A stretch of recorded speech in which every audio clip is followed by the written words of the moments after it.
Bueno, muy buenas tardes, profesor Edwin. Buenas tardes. Quiero agradecerle el haber aceptado esta conversación, este conversatorio pequeñito, muy breve, con respecto a filosofía, para que hablemos de lo que más nos gusta, filosofar. A la Universidad Católica del Norte, al programa de filosofía, aquí mencionando un poco, hablando un poco sobre los presocráticos, y agradecer a la universidad por abrir estos espacios. El día de hoy me encuentro con el profesor Edwin. Profesor Edwin, muchas gracias por aceptar esta conversación, este conversatorio. Queríamos saber un poquito de ti. Cuéntanos quién eres, a qué te dedicas, cuántos años llevas en el oficio y qué nos puedes decir de tu carrera.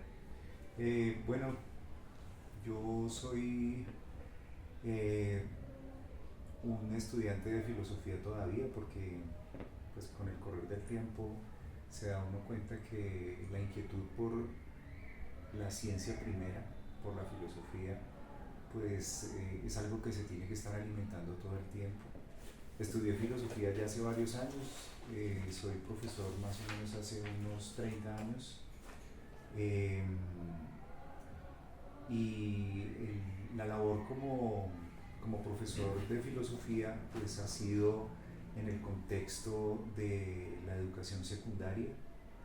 Eh, También me he desempeñado como profesor de ciencias sociales, pero en todas las asignaturas que he tenido la oportunidad de trabajar y de impartir, ética, democracia, en todas ellas pues estaba una impronta que ha dejado la filosofía en mí, particularmente la de buscar el porqué de las cosas siempre.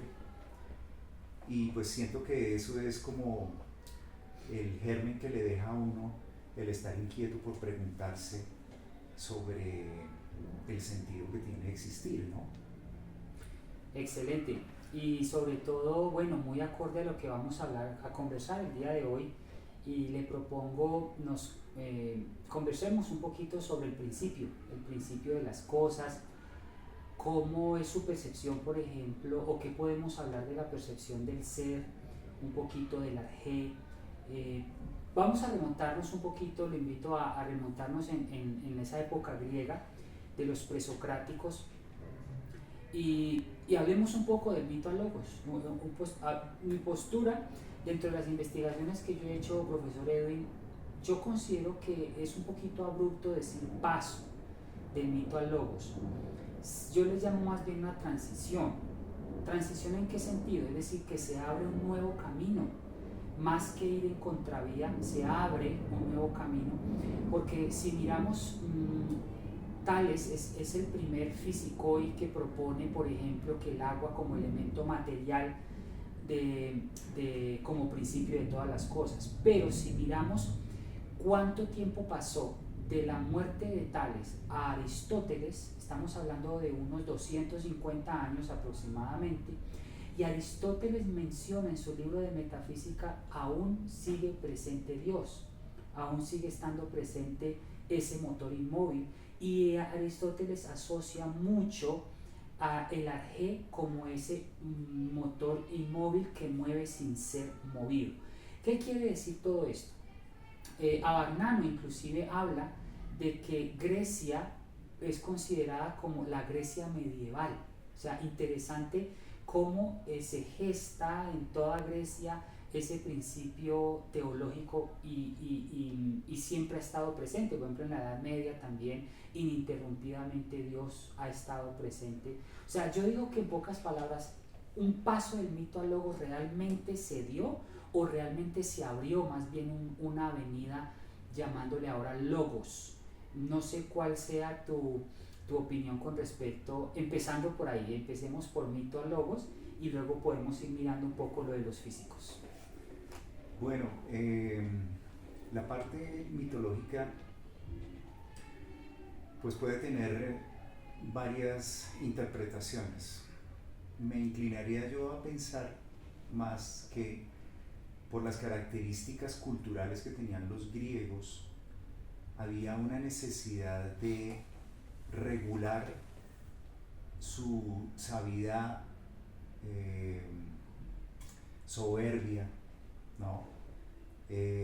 Un término un poco de los abuelos, ¿no? Sí, sí. Estos muchachos que son tan soberbios, que se creen como tan autosuficientes. Mm. Y pues sí, en varias lecturas que hice hace ya un buen tiempo, me encontraba con que ese comportamiento de los griegos de creerse autosuficientes, de creerse superiores en términos culturales, en términos de intelectualidad, superiores a otros pueblos, que sabemos que sí tenían algo de eso, pero tal vez la parte de ufanarse de esa característica llevó a que los mismos autores griegos propusieran el hecho de leer la realidad desde la parte mitológica y buscar allí una regulación del comportamiento ético de los griegos. Entonces, podemos decir que claramente ahí hay un elemento filosófico de comportamiento, de revisión antropológica, que creo que es muy valioso evaluar también, que es valioso interpretarlo, conectarlo, pues, y no decir que simplemente apareció la reflexión antropológica del hombre después de los presocráticos. No, pues venía dándose desde antes, particularmente con ese ingrediente que te acabo de comentar, y pues que venía también matizado con con estos fisicistas que son los llamados presocráticos, en los que ellos también iban buscando pues cuál era el principio constitutivo de la realidad en medio de la cual estábamos, esa realidad que era una realidad de conflictos, una realidad, y podemos llegar a especular también que estas personas buscaban ir más allá de lo que estaba sucediendo en términos sociales, políticos, geopolíticos en la época, buscando conectarse con lo que estaba allá en las estrellas, con lo que estaba en los elementos que la naturaleza les presentaba. Entonces creo que ahí hay o sea, lo que tú dices me parece que es muy acertado al respecto de que no se da un cambio abrupto, sino que eso es un periodo de transición. Cuando ya se forman las ciudades-estado, cuando ya están establecidas, y un lugar como Atenas, que es un lugar de mucha controversia, una polis, una polemos, donde se da la necesidad de entrar a reflexionar sobre el comportamiento de los seres humanos, pero a partir de la conexión que tiene con otros en el contexto de la formación de un proyecto democrático, pues ya las cosas ya se empiezan a matizar en la filosofía diferente.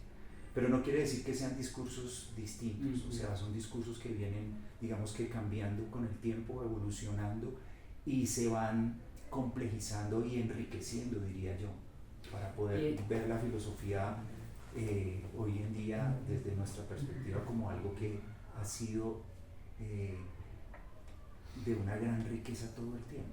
Sin duda, ellos plantean algo desafiante, sin duda, porque en ese momento imperaba, por ejemplo, la teogonía de Hesiodo, de Homero, donde los pueblos enteros fueron criados con una genialidad como esta, pero ojo, no era una teología revelada, sino una teología natural. Ante esta circunstancia podríamos decir que estos filósofos lo que empiezan a decir: yo no veo a Dios, pero sí veo el agua. Yo no veo a Dios, pero sí veo el sol. Entonces empiezan a darle, y allí podemos entrar un poco, profe, con respecto a lo material. Entremos a lo material. Pero antes de entrar a lo material, entremos al arjé, o sea, el principio constitutivo.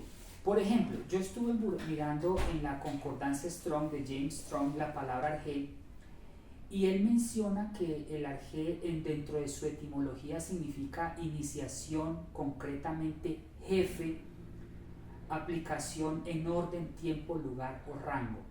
Lo más curioso, profesor, es que dentro de las definiciones etimológicas que yo encuentro del arjé, no necesariamente está ligada a un principio de tiempo y no necesariamente está ligada a un principio material, sino no a un qué, sino a un alguien. Por ejemplo, la palabra arcángel significa jefe o principal de ángel, arge y ángelos. Por ejemplo, arquitecto, la palabra arquitecto viene de arge y tectos. Entonces, o jefe de constructores. O por ejemplo, argelaos es quien gobierna pueblos, ¿no? Y así sucesivamente, si podemos, arjomai o el arjó o el arjón, encontramos que detrás de, viene siendo como un prefijo, que detrás de ese prefijo hay un alguien, como una persona. La pregunta es, ¿será que los presocráticos, en lugar de preguntarse por el qué es el arjé, no será que de pronto están más bien preguntándose quién es el arjé? Esto le da un giro a casi que a todo, porque ellos nunca desvincularon la religión, de alguna manera siempre fueron permeados. Por ejemplo, Tales de Mileto fue muy permeado por la religión mesopotámica, egipcia. Tenemos algunos datos que él visitó. Pitágoras también visitó mucho los mesopotámicos, los egipcios. Es decir, ¿será que ellos estaban realmente buscando un principio material, o quién está detrás de ese principio material? Que de alguna manera Aristóteles lo conecta con Teos, con ese Dios. ¿Cuál Dios? Es otro tema. ¿Usted qué opina, profe? ¿Puedo estar equivocado o puedo darle? Porque, por ejemplo, arjopoimen, pastor principal o príncipe de los pastores, arquitecto, jefe, o sea, hay un alguien detrás del arjé para que sea arjé. Entonces, no sé, esto puede darle un giro interesante a todo lo que venimos hablando como principio material. ¿Qué opina, maestro? Pues podríamos pensar que de alguna manera se pretendía como personificar en alguna entidad el origen de las cosas. Más sin embargo, siento que por la característica de ese contexto cultural en el que se mueven los presocráticos, que es un contexto que no es monoteísta, pues entonces podríamos pensar que al tener esa apertura de poder ver desde distintas perspectivas las cosas, el considerar que el principio constitutivo o el origen de todo no era de una deidad, sino por una necesidad física. La observación aguda de la naturaleza que hace Tales, que hacen todos los fisicistas, fortalecen mucho lo que es la causa y el efecto. De ahí que le parezcan tan atractivos particularmente a Aristóteles, que es un empirista, o que es el primer empirista. Entonces, sí podríamos decir que el término puede aludir etimológicamente a que ese principio constitutivo puede ser alguien y no una entidad sapiente, pero también es importante anotar que muchos de los términos que se van a utilizar para catalogar categorías científicas y categorías filosóficas van a empezar a aparecer es a partir de Aristóteles. Podríamos decir que sería un problema más bien de nominación, de cómo lo voy a nominar. Entonces lo que me parece más cercano pues puede ser el término arjé. Ajá. Entonces puede ser eso. Por ejemplo, profe, perdone que le interrumpa, me viene a la mente de qué manera fue impactado Occidente con el pensamiento de Platón y Aristóteles. Platón con todo Agustín y Aristóteles con todo Tomás de Aquino. ¿Cuánto impactó y cuántos años? Estamos hablando de más de 1260 años en la Edad Media, y con el tema de los universales. Platón, en busca del arjé, que él le llama el eidos o la idea, la confluye en el demiurgo. Aristóteles, independientemente de las ideas contradictorias, opuestas, o bueno, la forma como Aristóteles de alguna manera cuestiona a su maestro, pero termina en un motor inmóvil, buscando, y el primer principio, que, o sea, curiosamente estos grandes pilares confluyen no en un qué de la G, sino en un quién está detrás de la G, y llegan indiscutiblemente a esa conclusión. O sea, no quiero defender mi idea con vehemencia, ¿no? Que no se note, pero es curioso porque desde siempre se ha defendido un qué y un quién.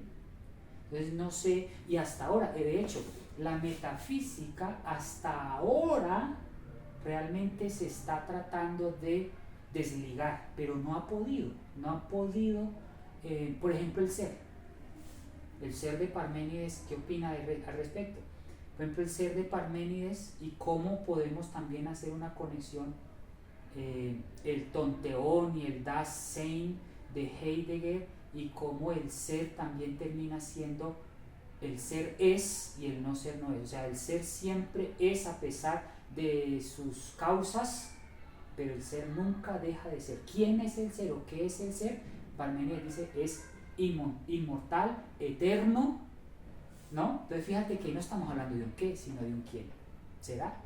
No sé. Entonces, ¿qué opina al respecto, maestro? Bueno,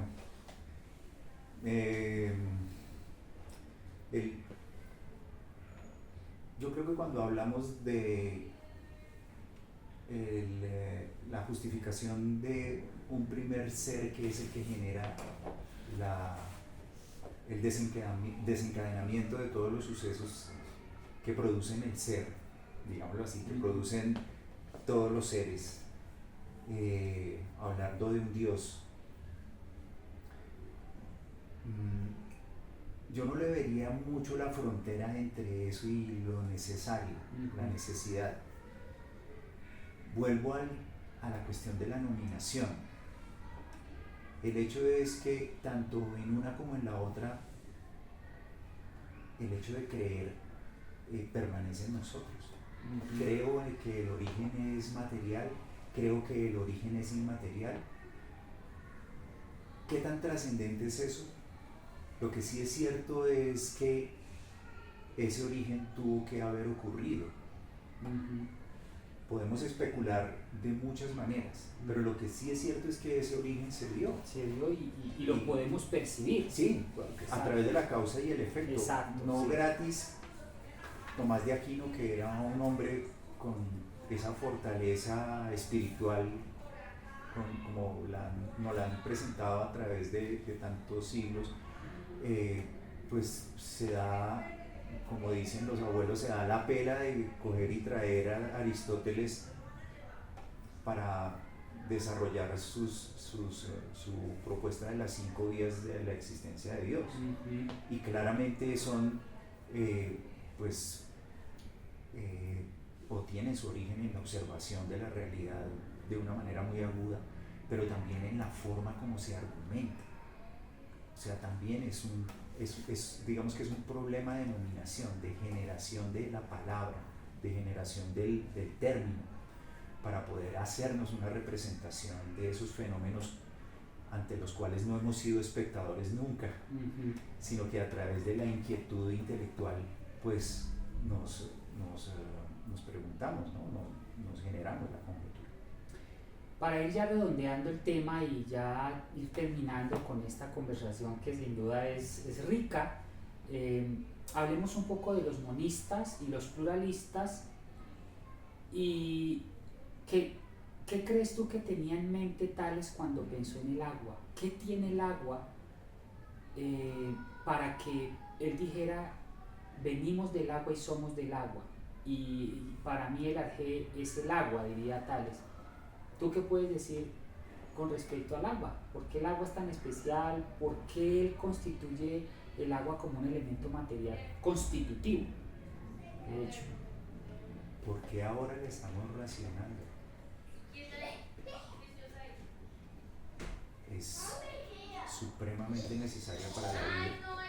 Y me imagino yo que en esa época quienes estaban preocupados por la salud de las personas y su propia salud, pues se daban cuenta que en medio de una sequía sufre absolutamente todo el mundo. Y en medio de unas pocas gotas de agua, observando la naturaleza, uno puede darse cuenta que puede generarse cambios en el aspecto de un lugar de la naturaleza cuando el agua está. Si alguien tiene una herida y fluye el líquido que tiene por dentro de sus venas, pues va a aparecer la muerte en cualquier momento. Y ese líquido preciado que es la sangre no es otra cosa que agua con otros componentes más. Entonces, yo siento que esa inquietud por considerar el principio constitutivo como el agua está muy ligada también con el hecho de que el ser humano encuentra en esos fenómenos un reflejo de su posibilidad de existencia.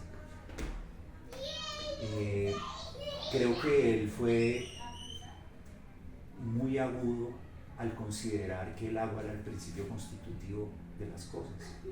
Fíjate que, de nuevo volviendo al presente, sabemos que si entramos en una crisis, no por ausencia de agua, sino porque el agua está en un estado que no nos permite usufructuar de ella, porque la hay en hielo, la hay en gas, la hay en sublimación, pero no la tenemos en líquido, y por eso tenemos este problema ahorita. Pues consideramos que definitivamente, si la consideramos valiosa ahorita en este momento, tantos siglos después, él la tuvo que haber considerado también supremamente importante a tener en cuenta, y el hecho de que le haya dado el estatus del principio constitutivo de las cosas, del arjé, de lo que genera la posibilidad de la existencia no solo para el ser humano, sino para todos los seres vivos de la naturaleza, pues no me parece descabellado, me parece muy acertado, me parece hasta poético. Sí, eso me arrastra un poquito a Heráclito con su opuesto, el fuego. ¿Qué relación tiene que ver el agua con el fuego? Y por qué Heráclito dice no es el agua, es el fuego. Cuando él miraba las estrellas, él decía, eso no es luz, eso es fuego. Realmente lo que alumbra, el fuego como símbolo de luz, como símbolo de vida, el fuego consume, el fuego perfecciona, el fuego transforma la materia de una manera muy abrupta, lo cambia totalmente a otra cosa. No sé hasta qué punto también Heráclito tenga de alguna manera razón en lo suyo. Y no sé qué puedas decirnos de Heráclito, por ejemplo. Si yo coloco un fenómeno para observar en este momento acá, y desde donde yo estoy lo observo, pues puedo describirlo y puedo encontrarle una utilidad, pero tengo que reconocer también que solamente desde esta perspectiva puedo ver cosas de este fenómeno, y que tal vez la riqueza de otra visión, de otra visualización del fenómeno desde otro lugar, pues puede darme otras pautas para entenderlo más complejamente. Por eso no me atrevería a decir que uno tenía la razón y el otro no, simplemente tenían perspectivas distintas y fueron supremamente valiosas. Si podemos coger el elemento del fuego y considerar que puede evaporar el agua, no va a desaparecer el agua y no va a ser más poderoso que el agua, sino que simplemente va a ayudar a cambiarla de estado, o va a ayudar a que tenga otra manifestación en la naturaleza que es necesaria para la naturaleza misma. No, y ahí ya entraría, digamos, de alguna manera Empédocles a unir eso. No, momentito. No es el agua, no es el fuego, no es la tierra, no es el aire, son los cuatro. La pregunta es, fíjate cómo uno cuestiona al otro, pero le ayuda el uno al otro a construir un ladrillo, de alguna manera, ¿cierto? Para encontrar justamente un conocimiento común. No es necesariamente tú tienes la razón, yo tengo la razón, no se vale de eso, sino simplemente vamos a encontrar la verdad. Sí, yo creo que la ciencia con el correr del tiempo le ha dado la razón a todos ellos, sin decir que uno fue mejor que el otro, creo que le ha dado la razón a todos ellos. Tú coges la corteza de un árbol y coges un fragmento de la piel de un ser humano y lo pones bajo un microscopio y en un ejercicio científico de observación y de cuidado casi que poético, vuelvo y utilizo el término, te vas a dar cuenta que la constitución tanto de la corteza del árbol como del fragmento de piel de un humano están constituidos, valga la redundancia, por los mismos, por el chon, por carbono, hidrógeno, oxígeno, nitrógeno en distintas proporciones. Y coges el fragmento de un asteroide y con seguridad te vas a encontrar esos y otros elementos más, o otros que tal vez no estén catalogados en la tabla periódica. Entonces, sí, evidentemente, ninguno de ellos puede ser ajeno al hecho de que nos han servido para pararnos y para poder ver y visualizar cosas más allá. Ninguno de los avances actuales de la ciencia tan increíbles que se han difundido pues hubiese sido posible sin las bases que traíamos de Newton, de los otros, de Heisenberg, de los otros grandes científicos, y ellos a su vez de los filósofos. No sé si resuelvo o contesto algo tu inquietud. Tal vez me perdí no, un es que uno no termina, ¿no? Y esto también me lleva a pensar, me lleva a hacer una pregunta, y con esta terminamos. Para usted, profe, desde su perspectiva y su reflexión, ¿el Arjé viene del macrocosmos o del microcosmos? ¿Del telescopio o del microscopio? Por ejemplo, aquí es donde vienen los atomistas. Ellos rompieron un objeto en todas sus partes más pequeñas y llegaron a un punto en que esa cosa ya no se podía destruir. Por ejemplo, dice el mito de que Leucipo o Demócrito, no recuerdo muy bien, cogió un pedazo de tejón, un pedazo de ladrillo y empezó a desbaratarlo, a desmenuzarlo, lo deshace y eso a su vez trató de y llegó a una conclusión y dijo: este átomo, este elemento es indestructible. Llegó a la conclusión de que hay materia que es indestructible por más que tú la quieras destruir. Entonces él dijo: ojo, el ladrillo no es el Arjé, es el átomo. Este pedacito chiquitico, si lo unimos millones de esas pequeñas unidades, nos va a dar el ladrillo. O sea que el ladrillo no es el Arjé, el que es el Arjé es el átomo. O sea, ya no va de lo grande, como dice Tales, el agua, el fuego, que es evidente, es macroscópico. Tales estaba anonadado con el universo, con las estrellas. Pero un momentico, Leucipo y Demócrito encontraron vida muy pequeña, elementos muy pequeños, para llegar a la conclusión de que el origen del universo no está necesariamente en el macrocosmos, sino en el microcosmos.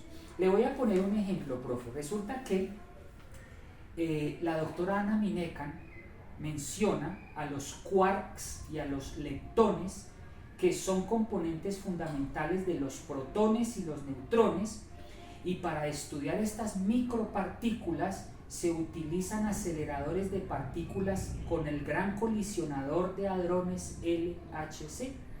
Y estas grandes máquinas cada vez encuentran átomos más pequeños, elementos como los quarks y los leptones, que sin eso no hay vida. Sin eso no hay nada. Entonces, ¿qué es lo que constituye la vida? ¿El quarks, o la luz, o el sol, o el universo, o el agua, o el fuego? Entonces yo le pregunto, profe, para ti, ¿el Arjé viene del microcosmos, o del microscopio, o del telescopio? hay un solo camino para llegar a nuestra casa.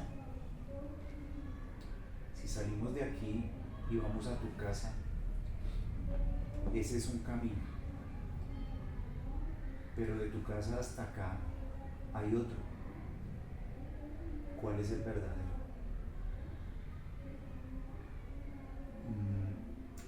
Yo diría que, además de pensarlo, si va de lo particular a lo general, pues esa es una visión válida. Si va de lo general a lo particular, pues también. Lo que sí es cierto es que tanto en una perspectiva como en la otra, se ha dado observación y reflexión por parte de muchos pensadores, tanto filósofos como científicos.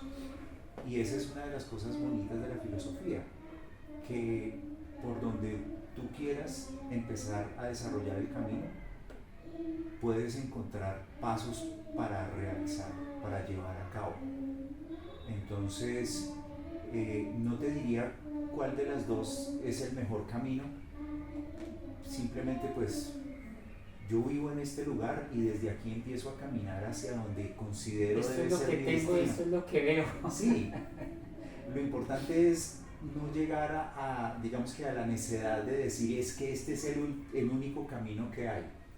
Diría yo que, y reivindicando pues las personas que hacen el ejercicio filosófico, así no sean filósofos, y que son las personas del común, a ellos les preguntas en cualquier momento, bueno, ¿y usted para dónde va? Y te puede contestar de muchas maneras: voy para mi casa, o voy para viejo, decían los abuelos, o muchas veces te contestaban los abuelos con un refrán, ¿no? Dime de qué presumes y te diré lo que te falta.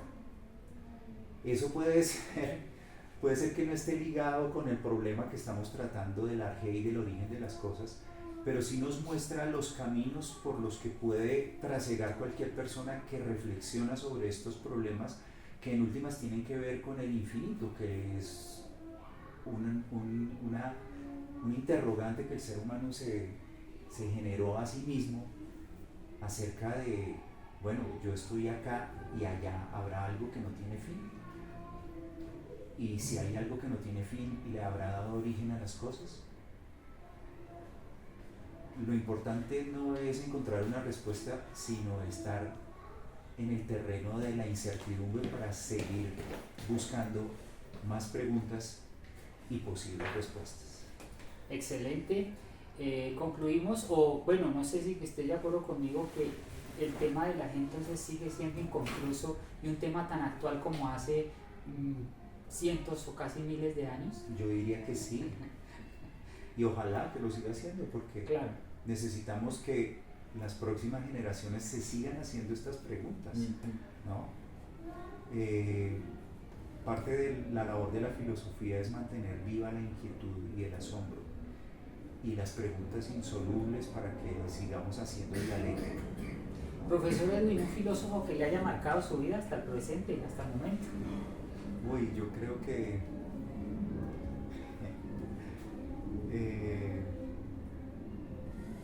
Spinoza y su concepción, para algunos panteísta de Dios. Sí, creo que, y siento que por ejemplo en este momento histórico que estamos viviendo, con tantos problemas con la naturaleza, con tantos problemas de desconsideración hacia la naturaleza, considerar que Dios es la naturaleza misma es algo valiosísimo, me parece a mí, ¿no? Como discurso político, creo que sería importante que alguien lo retomara y precisamente dijera que el universo es lo que tenemos, y si queremos generar una deidad, pues que la deidad sea esa, que sea la naturaleza misma. Muchísimas gracias, profesor Edwin, por abrirnos este espacio, por abrirme este Gracias. espacio, por regalarme estos minutos de conversar sobre temas tan importantes, tan actuales, y por qué no filosofar, pensar y dialogar en torno a la vida, al universo, y bueno, que ojalá no sea la última vez. Muchas gracias. Muchas gracias a la Universidad Católica del Norte por estos espacios tan importantes y el programa de filosofía. Un abrazo para todos, hasta pronto.